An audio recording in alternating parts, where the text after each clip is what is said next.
Okay, so before we start, You're on. We're live. hi. All right. So I want you to answer this one sentence. Okay, you have one sentence to answer this question. What scares you more right now? Games being too easy, studios being shut down, or digital games disappearing forever? You know what scares me right now? What? Saying welcome to Game Plaza episode 53. Thank you for coming out tonight.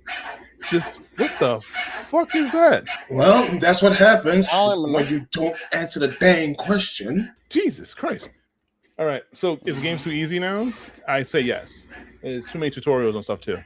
No, what scares you more right now? Games being too easy, studios being shut down, or digital games disappearing forever? Those are your three options. That's your answer out of the three? Game's too easy. All right. Because studios getting shut down, who cares? Because it's their own damn fault. Okay. How about you, Shadow Fox? In my case, I would have to say digital games disappearing forever. All right, very good. For me, it's probably going to be games disappearing forever. All right. Well, welcome back to the Game Plaza Podcast. I'm Corn on the Cob, and this is episode 53 that we have today. We have difficulty debates, studio survival stories, digital ownership drama, sports game server shutdowns, modders doing impossible things, Valve hardware demand going crazy, and a final debate about whether 2026 is quietly becoming an incredible year for shooters. First, Onimusha, Way of the Sword, is bringing back a legendary Capcom franchise, but the demo has players arguing over whether the combat is too easy. Then we'll talk about Ninja Theory. They revealed Sonoa, a new action-adventure game. But reports now claim Microsoft may have already been planning to close or separate from the studio. And that's not the only studio survival story. Don't Nod, the original creators of Life is Strange, has been warned that it could run out of cash in November if it does not secure new financing. Good. After that, we're getting into Stop Killing Games and the bigger question of whether we actually own the digital games we buy. Then we have the perfect follow-up. TopSpin's 2K25's online services are now scheduled to stay live until the end of 2027. But the fact that a modern sports game already has an expiration date raises a bigger question about always online sports games. After that, we'll lighten things up with Resident Evil 4 Remake co-op mod, because apparently one player decided Leon needed backup. We also have a hardware story. Valve's new Steam controller is so backed up that new reservations may not ship until 2027. Is that a disaster, a flex, or proof that Valve's hardware ecosystem is way bigger than people thought? And finally, we are closing with a shooter conversation. Game Rant put together a list of standout 2026 shooters, including Marathon, 007 First Light, and Mouse PI for Hire. So we're asking, is 2026 actually giving shooter fans more variety than people realize? Let's get into it. So, gentlemen, I have some lovely gentlemen with me here. Would you guys like to introduce yourselves? Well, my name is Dark King Forever, and I'm doing sports. You gonna do sports? Well, I'm saying that reference because somebody made a reference that you sound like a reporter. So I'm just saying that, I'm doing sports. Okay. Nick at 5. Nixon 5, got it. How about my other guest? You guys already know me. Shadowfax 140 here. Very good, Everything gentlemen. is all good. G diffuser seems fine. Let's go already. All right, very good. All right, let's get into the first topic. Onimusha, Way of the Sword. All right. So our first story is Onimusha, Way of the Sword. This is a huge Capcom revival, and the game looks clean. The sword animations, the finishers, the atmosphere, all of it looks strong. But the demo has started a real argument online. Players feel like the highest. You sound muffled. Forgiving. They say enemies do not pressure you enough. You can mash through encounters, and the game does not force you to master parries, blocks, dodges, or positioning. Capcom responded by saying the demo was built from an earlier part of the game, but Musashi has given skills he normally would not have until later, saying that the full game have been better. But they also said basic enemies are really designed to be manageable because not every fight should be stressful. So here's the question: did Capcom mishandle this demo, or are players expecting every sword game to become Sekiro? So I gotta ask you guys, who played the demo and what was your first reaction? Unfortunately, I haven't. I've been wanting to try that out because I've seen the trailer for it at least once, and I don't know. Might get a little bit mixed opinion on this one, but it kind of looks Dark Soulsy to me. I don't know. It kind of gives me some. It kind of gives you a little bit of Sekiro vibes, if I'm not mistaken. I have dabbled in some of the earlier Onimushas. The only experience I had was 1 and 3. I did not play the second one, or actually, hold on, I'm wrong. I'm sorry. I have dabbled a little bit on 1, on 3, and on. So looking at this one, Damn shame. I thought that. I don't know. In a way, I thought that the gameplay was going to look rather challenging to me, but that's just me, though. Does it look too easy? That kind of sort of remains to be seen in my standpoint. Okay, fair enough. How about you, Dark King? Well, I've played the demo. I've beaten it multiple times. I'm excited for this game. I have beaten 1, 2, and 3. I just haven't played Dawn of the Dawn of the fourth one, Dawn of Dream. Thank you. I haven't played it because I thought it was a fake Onimusha game until I actually saw gameplay and I shut my mouth. I ate Pro, like this game is about to do now. But as you can see here, I'm actually showing off Korn's gameplay of Way of the Dragon. I mean, Way of the Sword. Sorry, I'm tired. But I've played it multiple times. I've beaten it multiple times. I'm excited for the full game. Capcom is not missing, and I'm happy about it. That's all I'm gonna say. Okay, very good. I think for me, I definitely enjoyed this. Is my first time with the series, so I tried out the demo. And for someone who is not a big player that plays fighting style games, and the only reference point that I kind of have to the series itself or to the gameplay mechanics would be like God of War, like the first couple ones. I enjoyed playing the game. I thought it was helpful. I will tell myself I did play it in story mode, so I know some people might be upset about that. But for someone for the first time trying it, I think story mode was really good. I got to kind of experience the world and understand the backstory a little bit behind why people like the series. And the combat style, like fighting, it wasn't as off-putting as like going into like an advanced mode where there's like so many different things that I have to remember. As well as I love that they gave the option to either kind of start in more of an like offensive or defensive kind of position when it came to controller layout. That was really helpful when trying the demo. Glad it piqued your interest. It did. So speaking of the defense mechanics, excuse me. So if a game has 5 defense mechanics, but it never forces you to use them, are those mechanics actually meaningful when it comes to gaming? I guess to me, it depends on the situation. Situationally, you're going to want to remember those sorts of mechanics because you never know if it could be useful to you in the long run. But if it ain't, well, I don't know. I still think it's kind of good to have them because, like I said, you never know. I only thing I say about it, I know the way gamers are in terms of certain things where if there's going to be the mechanics they're going to use, but they're going to find an exploit that works for them and they're going to abuse the absolute shit out of it. So it doesn't really change the game, or it does affect the game. But if it's not the one that they like the most, please believe it's going to be used the least. Okay, that makes sense.